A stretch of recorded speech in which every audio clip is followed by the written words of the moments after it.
Né d'une idéologie d'État, devenue symbole de liberté et aujourd'hui empire mondial, c'est la saga Volkswagen. Fondée en 1937 sous le Troisième Reich, sa première voiture, la Coccinelle, fut dessinée par Ferdinand Porsche. Wolfsburg est l'usine dédiée au projet. Mais la Coccinelle n'entre jamais en production civile, l'usine servant l'effort de guerre. Une période marquée par l'usage du travail forcé, un passé sombre aujourd'hui reconnu par Volkswagen. Après 1945, Volkswagen est voué à la dissolution. Or, l'ingénieur britannique Ivan Hirst force la reprise de la Coccinelle, devenant le sauveur inattendu. Et dès la fin des années 40, la Coccinelle est exportée, le million d'exemplaires est atteint en 1955, faisant du modèle l'une des voitures les plus célèbres. Dans les années 60, grâce à la Coccinelle et au combi, Volkswagen devient un mythe hippie et un symbole mondial de liberté, adoré par la contre-culture et aventurier. Volkswagen mise sur l'expansion en rachetant Auto Union et sa marque Audi en 1965, posant la première pierre d'un futur empire. Or, les années 70 sonnent la fin de l'ère Coccinelle. Crise pétrolière oblige, Volkswagen doit se moderniser et changer. La nouvelle ère est incarnée par la Golf, nouveau succès mondial, symbole des classes moyennes, à l'origine du mythe des compacts sportives avec la GTI.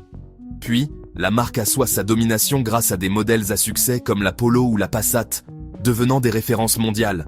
Le constructeur assoit son prestige, Volkswagen devient synonyme de qualité allemande, de sérieux et de finitions intérieures haut de gamme. Sous la direction de Ferdinand Piëch, Volkswagen devient un colosse. Après Audi, le groupe intègre Seat et Škoda, ainsi que Bentley, Lamborghini, Bugatti et Porsche.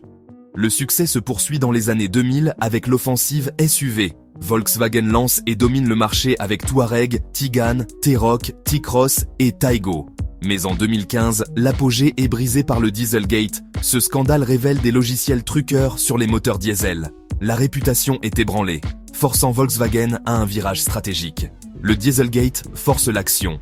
Volkswagen rebondit en lançant la gamme électrique ID, projet massif visant à démocratiser l'électrique. Le pari est risqué et la concurrence électrique est féroce. La gamme ID peine à rattraper l'avance de ses principaux rivaux. Malgré l'effort, l'image est fragile. La gamme ID est jugée ennuyeuse et les modèles historiques comme la Golf ou la Passat perdent de l'attrait. Le comble, les marques du groupe surpassent la maison mère. Volkswagen traverse une période incertaine.